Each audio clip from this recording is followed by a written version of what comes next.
Baik, Assalamualaikum warahmatullahi wabarakatuh.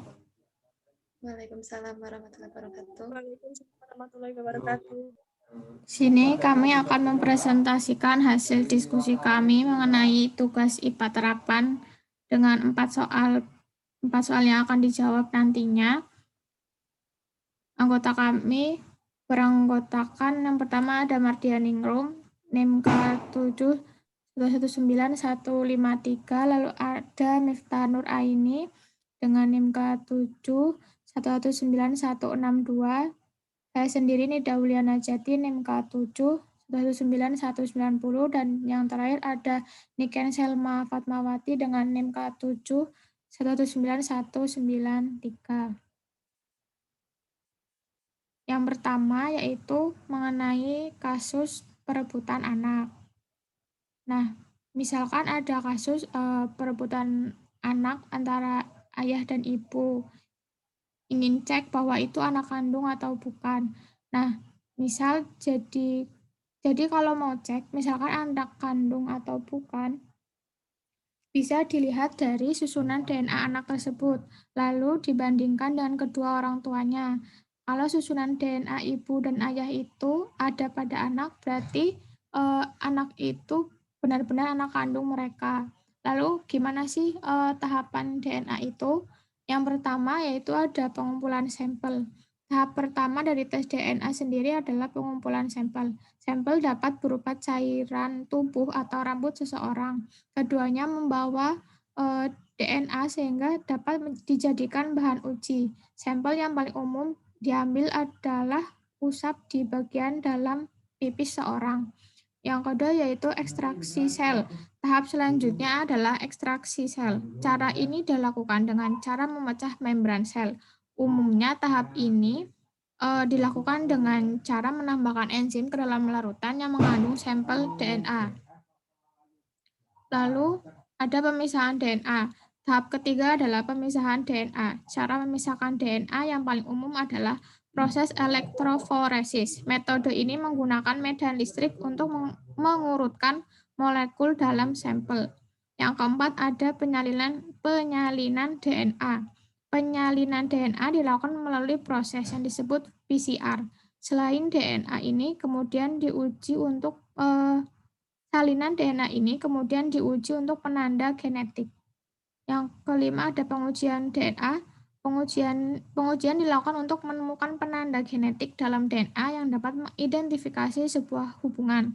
Terdapat ribuan penanda genetik dalam DNA, namun sebuah tes DNA melaporkan sekitar 16 hingga 21 penanda genetik spesifik yang dapat membuktikan hubungan genetik. Yang keenam ada pembandingan DNA. Setelah menemukan penanda genetik, selanjutnya adalah pembandingan DNA. Dalam kasus DNA, untuk mengetahui status anak dan ayah, calon ayah harus cocok dengan setengah dari penanda genetik anak. Setengah lainnya berasal dari ibu.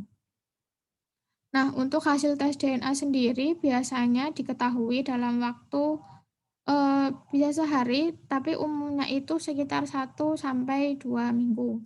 Nah, tadi kan sempat dibahas mengenai PCR. PCR sendiri singkatan dari polymerase chain reaction adalah pemeriksaan laboratorium untuk mendeteksi keberadaan material genetik dari sel, bakteri, atau virus. Karena urutan DNA setiap orang itu berbeda, maka jumlah dan lokasi pita DNA atau pola elektroforesisnya setiap individu juga berbeda. Nah, PCR itu berbentuk mesin akan membaca data-data DNA dan menampilkannya dalam bentuk angka-angka dan gambar-gambar identifikasi DNA itu. Nah, dari hasil mesin PCR tadi dapat diketahui sifat-sifat genetik antara hubungan orang tua dan anak tersebut. Jadi nanti dapat diketahui bahwa anak itu anak kandung dari ayah dan ibunya atau bukan gitu. Nah, selanjutnya pertanyaan nomor 2, silahkan yang akan menjawab. Selanjutnya yaitu mengenai tes antigen dan tes antibodi untuk mendeteksi adanya virus corona pada seseorang. Yang pertama, tes antibodi. Rapid test antibodi adalah metode screening awal untuk mendeteksi antibodi yaitu hemoglobin B, M, dan hemoglobin G yang diproduksi oleh tubuh untuk melawan virus corona. Menurut LI dan kawan-kawan, deteksi antibodi hemoglobin M bisa mengindikasi adanya varian baru atau SARS-CoV-2, sedangkan deteksi antibodi hemoglobin G mengindikasi perjalanan virus yang sudah lama. Dilansir dari portal Informasi Indonesia, rapid test antibodi memiliki nama lain yaitu tes serologi dengan mengambil darah untuk sampel pemeriksaan. Sasaran pemeriksaan rapid test antibodi ini adalah antibodi yang terdapat dalam darah. US Food and Drug Administration menjelaskan bahwa antibodi adalah protein yang dibuat oleh sistem kekebalan tubuh untuk melawan infeksi seperti virus dan dapat membantu menangkal kejadian di masa depan oleh infeksi yang lama. Antibodi dapat membutuhkan waktu berhari-hari atau berminggu-minggu untuk berkembang di dalam tubuh setelah terpapar virus SARS-CoV-2 atau COVID-19 dan tidak diketahui berapa lama mereka tinggal di dalam darah. Pemeriksaan ini menggunakan sampel darah yang diambil melalui ujung jari yang kemudian diteteskan pada alat rapid test. Selanjutnya cairan untuk menandai antibodi diteteskan di tempat yang sama dengan darah. Lama waktu yang digunakan untuk mendeteksi ada tidaknya antibodi dalam tubuh yaitu sekitar 5 hingga 10 menit. Selanjutnya yaitu tes antigen. Rapid test antigen adalah tes untuk mengidentifikasi orang yang terinfeksi virus corona dengan mendeteksi adanya materi genetik atau protein spesifik dari virus tersebut dalam tubuh seseorang. Sampel yang diambil adalah lendir dari hidung maupun tenggorokan dengan metode usap atau swab. Sehingga rapid test antigen terkadang disebut juga dengan swab antigen. Tes ini bisa dikatakan lebih akurat dan spesifik dibandingkan dengan rapid test antibodi karena mengidentifikasi virus dalam sekresi hidung dan tenggorokan. Jika konsentrasi antigen sasaran pada sampel cukup, antigen tersebut akan mengikat antibodi yang terdapat pada strip hijau dan akan menghasilkan tanda visual. Hasilnya biasanya didapatkan selama waktu 30 menit. Untuk hasil yang lebih akurat masih dilakukan tes PCR. Nah, ini perbedaan yaitu perbedaan rapid test antibodi dan rapid test antigen. Nama lain rapid test antibodi itu memiliki nama tes serologi, sedangkan antigen itu tes diagnosa cepat atau rapid swab. Untuk sampel tes antibodi yaitu darah dan antigen lendir dalam hidung dan tenggorokan. Sasaran tes antibodi yaitu antibodi dalam darah dan tes antigen yaitu protein dan virus corona dari virus corona. Diagnosa pada tes antibodi yaitu sebagai proses screening awal, sedangkan pada tes antigen yaitu identifikasi virus corona aktif. Lama deteksi pada tes antibodi yaitu kurang akurat, 5-10 menit, sedangkan pada tes antigen yaitu 20-30 menit. Lalu untuk akurasinya sendiri pada tes antibodi itu kurang akurat, sedangkan pada tes antigen itu deteksi real time, yaitu sensitivitas hingga 80%. Lalu untuk tujuannya sendiri itu pada tes antibodi, identifikasi kemunculan antibodi seseorang akibat infeksi virus corona. Sedangkan pada tes antigen yaitu identifikasi infeksi aktif virus corona lewat deteksi protein. Selanjutnya, tes antigen lebih diakui daripada tes antibodi. Alasannya, untuk mendeteksi virus corona atau COVID-19, pemeriksaan tes rapid antigen lebih tepat daripada rapid antibodi. Karena rapid antibodi hanya mendeteksi reaksi tubuh terhadap masuknya virus. Rapid test antibodi terlalu dini dinilai dapat menghasilkan negatif palsu.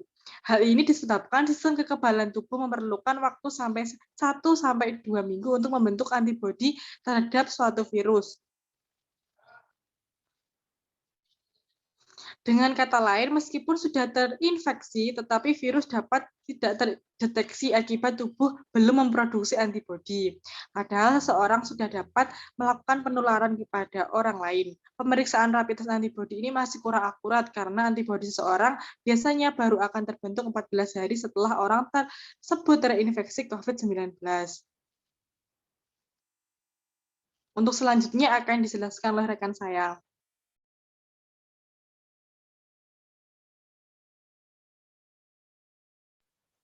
Kemudian yang ketiga yaitu ada persilangan tanaman kapri.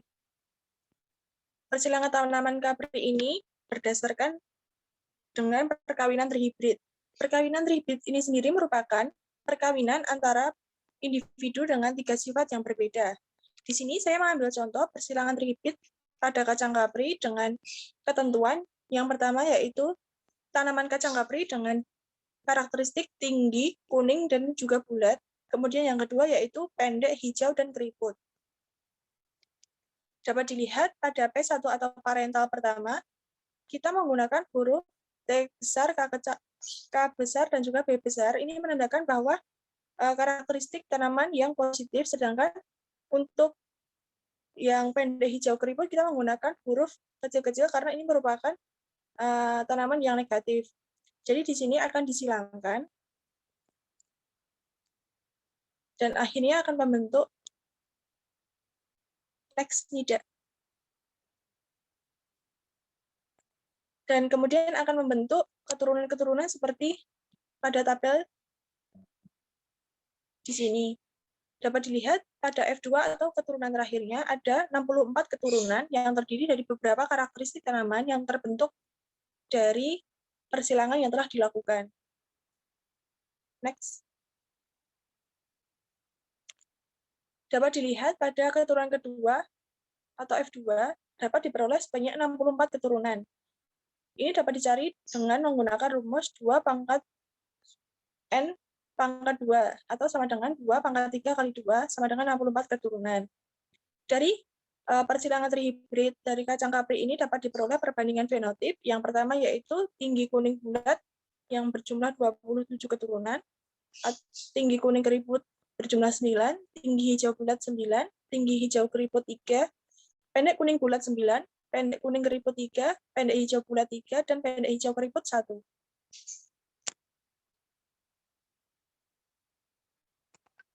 Kemudian dari perkawinan ini juga didapatkan kombinasi gen yang berupa 27 kombinasi TKP atau tinggi kuning bulat sebanyak 3 gen dominan, yaitu gen T, gen K, dan juga gen B. Kemudian ada 9 kombinasi tinggi kuning keriput yang berjumlah 2 gen dominan, kemudian 9 kombinasi tinggi hijau bulat berjumlah 2 gen dominan, kemudian 3 kombinasi tinggi hijau keriput yang berjumlah 1 gen dominan, kemudian 9 kombinasi pendek kuning bulat dengan jumlah 2 gen dominan, kemudian ada 3 kombinasi pendek kuning keriput, 1 gen dominan, 3 kombinasi pendek hijau bulat, 1 gen dominan, dan yang terakhir ada 1 kombinasi pendek hijau keriput, 0 gen dominan. Kemudian yang selanjutnya akan dijelaskan oleh rekan saya.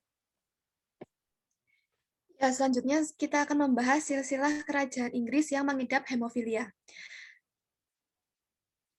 Namun sebelum kita membahas tentang silsilah keluarga kerajaan Inggris, ada baiknya kita memahami terlebih dahulu makna dari penyakit hemofilia.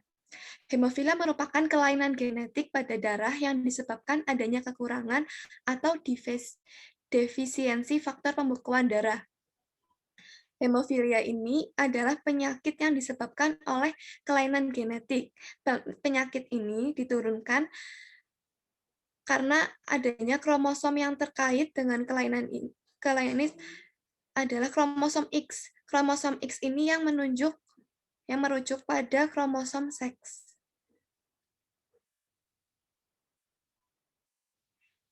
Ya, jadi yang menyebabkan penyakit hemofilia itu adalah adanya alel resesif yang terdapat pada kromosom X.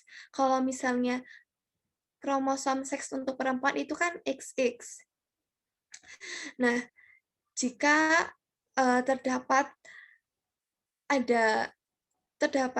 alel resesif, Misal contoh 1, X di sini alel dominan itu kita lambangkan H besar ya. Kalau misalnya di kedua X itu memiliki alel dominan, dua-duanya huruf besar, ini tuh nanti perempuannya normal. Tapi kalau misalnya di salah satu kromosom X terdapat alel resesif, nanti perempuan ini membawa sifat atau karier. Kalau pembawa sifat itu, dia secara dilihat mata normal tidak memiliki penyakit hemofilia, namun dia punya pembawa sifatnya. Jadi kalau misalnya dia nanti menikah dengan kalau misalnya perkawinannya kita bahas selanjutnya. Terus ini kalau misalnya si perempuan ini di kromosom X dua-duanya memiliki alel resesif, maka nanti perempuannya ini akan mengidap penyakit hemofilia. Lalu pada pria memiliki kromosom seks yaitu XY. Tadi perlu diingat, hemofilia itu yang kelainannya adalah pada kromosom X. Jadi kalau misalnya ini XY, kalau misalnya terdapat alel resesif pada satu X, ini sudah dipastikan laki-lakinya memiliki penyakit hemofilia. Jadi kalau di laki-laki itu nggak ada yang namanya pembawa sifat, karena di laki-laki hanya ada satu kromosom X. Jadi kemungkinannya adalah kalau misalnya alelnya dominan, ya laki-lakinya itu normal. Kalau misalnya di X, kromosom X pada laki-laki itu resesif, maka pria itu mengidap penyakit hemofilia. Next. Nah, ini contoh jika ada perkawinan. Contoh pertama yaitu kalau misalnya ayahnya itu mengidap penyakit hemofilia, sedangkan ibunya sehat. Berarti kita bisa jabarkan kromosomnya. Kalau misalnya laki-laki berarti X-nya resesif sama Y karena mengidap penyakit hemofilia. Kita lambangkan di sini kromosom yang memiliki alel resesif dengan warna merah. Kita bisa tabel yang atas, tabel yang gambar pertama, ini X, Y. X-nya merah sama Y. Sedangkan ibunya sehat. Ibunya sehat berarti tidak ada pembawa sifat. Berarti kedua kromosomnya dominan, memiliki alel dominan. Berarti kita gambarkan dengan huruf biasa tanpa ada warna merah. Nah, jika dikawinkan, maka akan membentuk X. Nah, ini pertama, yaitu XY dengan normal. Berarti ini X-nya dibawa dari sang ibu, dan sang ibu itu X-nya sehat semua ya. Terus Y-nya dari kromosom ayah. Maka kemungkinan akan lahir laki-laki yang normal. Lalu ada kemungkinan kedua, apabila akan terjadi karier.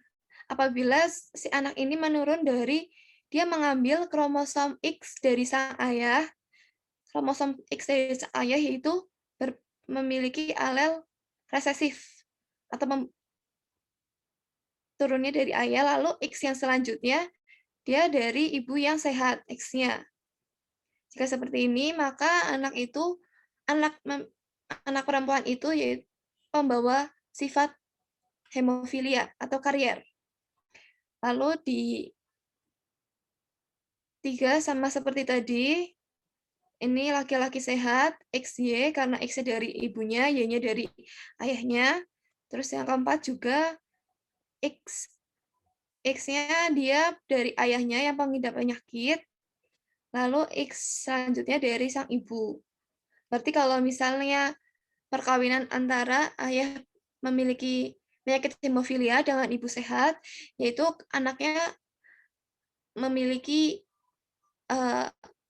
kemungkinan yaitu jika lahir pria akan normal, namun kalau misalnya lahir perempuan, perempuan itu memiliki pembawa sifat hemofilia atau karier. Terus bagaimana jika perkawinan antara ayah yang sehat dan ibu karier? Gambar yang kedua, ayahnya sehat berarti XY. X-nya dominan. Tapi ibunya karier berarti X-nya ini X dominan dan X resesif. Itu akan lahir kemungkinan, yaitu kalau misalnya ada kemungkinan pertama lahir laki-laki normal karena ini mengambil kromosom X dari sang ayah yang sehat dan mengambil juga kromosom X dari sang ibu yang sehat. Jadinya anak laki-laki ini normal.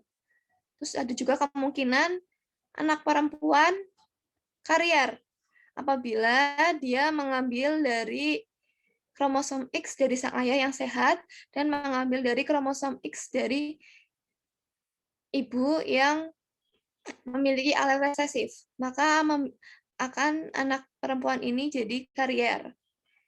Terus bisa juga ada lahir laki-laki yang memiliki penyakit hemofilia. Itu dikarenakan dia mengambil kromosom X resesif dari sang ibu dan kromosom Y dari sang ayah. Jadinya laki-laki ini mengidap penyakit hemofilia.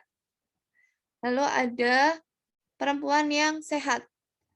Ini apabila dia mengambil kromosom X dari sang ayah yang sehat dan X dari sang ibu yang sehat. Jadi anak ini perempuan normal. Jadi apabila ayah sehat dikawinkan dengan ibu yang karier, kemungkinan anaknya yaitu 25% pria normal, 25% wanita normal, 25% wanita karier, dan 25% pria hemofilia. Next.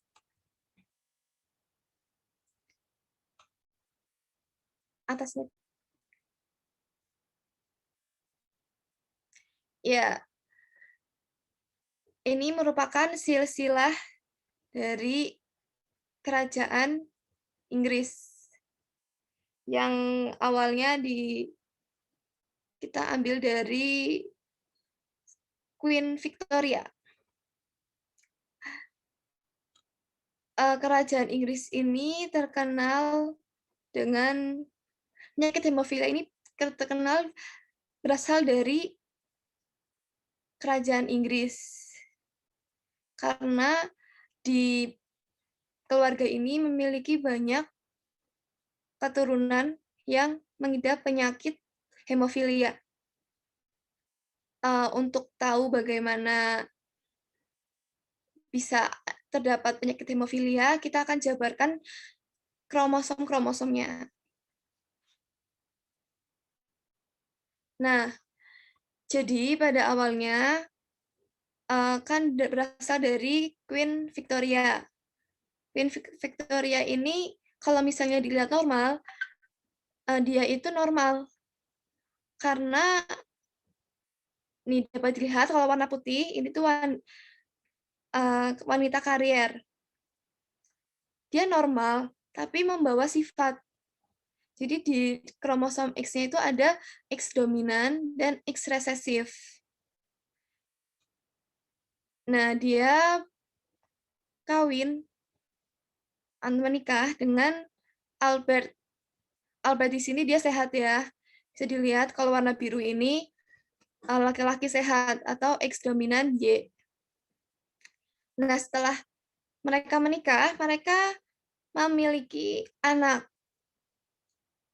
Anak yang pertama, Edward. Dia normal, berarti dia itu mengambil X dominan dari sang ibu yang sehat, dan Y dan kromosom Y dari sang ayah. Berarti Edward ini sehat ya, karena X-nya itu dia ambil dari X sang ibu yang dominan. Lalu Victoria juga dia mengambil X dominan dari sang ibu dan X dari sang ayah. Dia juga sehat. Lalu ada Alice. Alice di sini dia karier karena dia tuh mengambil X dominan dari sang ayah dan X resesif dari sang ibu. Karena dia mengambil X resesifnya dari sang ibu, jadi dia mengidap karier atau pembawa sifat. Lalu ada Alfred, Arthur, di sini mereka sehat. Nah, terus ada ke Leopold. Resesif, penyakit hemofilia pertama yang ditemukan di kerajaan Inggris itu ada di Leopold. Karena dia itu mengambil X resesif dari sang ibu, dia menurunkan X resesif dari sang ibu dan Y dari sang ayah. Karena dia mengambil X resesif dari sang ibu, maka dia akan langsung mengidap penyakit hemofilia. Nah, lalu di sini Helena juga sehat. Terus di sini Beatrice juga sehat. Sehat, tetapi dia memiliki pembawa sifat karier. Lalu kita lihat di sini ada Leopold, kita ulang lagi di sini Leopold. Leopold ini menikah dengan seorang wanita yang sehat. Maka akan didapatkan anaknya, yaitu ada yang laki-laki sehat, dan dia juga punya anak perempuan. Antara Leopold dan istrinya, dia memiliki anak Alice. Di sini Alice ini memiliki pembawa sifat, karena dia mengambil X resesif dari sang ayah dan X dominan dari sang ibu. Lalu Alice ini menikah dengan orang yang laki-laki sehat, normal. Nah, keturunannya yaitu ada Fiction. Fiction ini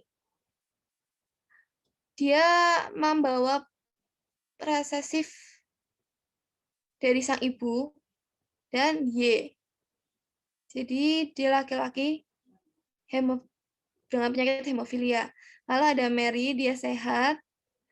Terus ada lagi yang telah meninggal karena infansi. Tapi dia sehat, tapi meninggal karena infansi. Itu sisa dari yang Leopold. Lalu yang dari anak Victoria yang Alice. Alice ini kan awalnya tadi itu ya, memiliki pembawa sifat. Nah, untungnya dia menikah dengan laki-laki normal. Anaknya, jadi dia memiliki anak Irene yang pembawa sifat, sama seperti Alice, sama seperti ibunya, karena X-nya dia ambil dari sang ayah yang dominan dan mengambil X resesif dari sang ibu. Lalu ada Frederick William. Dia memiliki penyakit hemofilia karena dia mengambil kromosom X resesif dari sang ibu dan Y. Terus ada juga anaknya laki-laki yang sehat dan Alexandria yang membawa karier. Yang tadi itu bukan anaknya, tapi ini merupakan suami dari Alexandria. Jadi Alexandria ini menikah dengan laki-laki normal.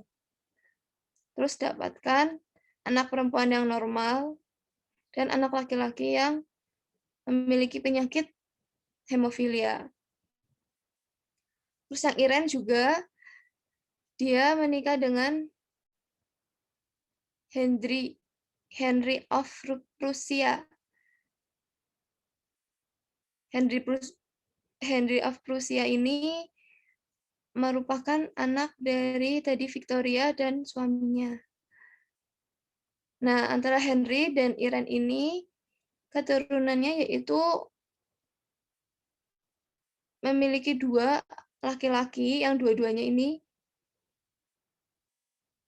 memiliki penyakit hemofilia karena dua-duanya mengambil kromosom X resesif dari sang ibu Irene. Dan ada 1 anak laki-laki yang sehat. Jadi yang 2 ini mengambil kromosom X yang resesif dan yang 1 mengambil kromosom X yang dominan dari sang ibu. Ya, terus yang kita ke silsilah keluarga yang anaknya Queen Victoria yang Henry. Yang Beatrice ini menikah dengan Henry. Henry sehat bisa dilihat, sedangkan Beatrice itu membawa sifat atau karier. Mereka menikah dan menghasilkan anak Maurice. Maurice dan Leopold, ini dua-duanya laki-laki berpenyakit hemofilia karena dua-duanya mengambil kromosom X resesif dari sang ibu. Terus juga ada Victoria Engine. Dia ini karier karena mengambil X resesif dari sang ibu dan X dominan dari sang ayah. Dia menikah dengan Alfonso. Alfonso normal ya, laki-laki normal. Nah, maka keturunan dari Victoria Engine ini ada 1 anak perempuan normal, 1 laki-laki normal, dan 2 anak laki-laki yang berpenyakit hemofilia. Ya, jadi ini merupakan silsilah dari keluarga kerajaan Inggris dari Ratu Victoria. Sekian dari kami. Kurang lebihnya mohon maaf. Wassalamualaikum warahmatullahi wabarakatuh. Waalaikumsalam warahmatullahi wabarakatuh. Wabarakatuh.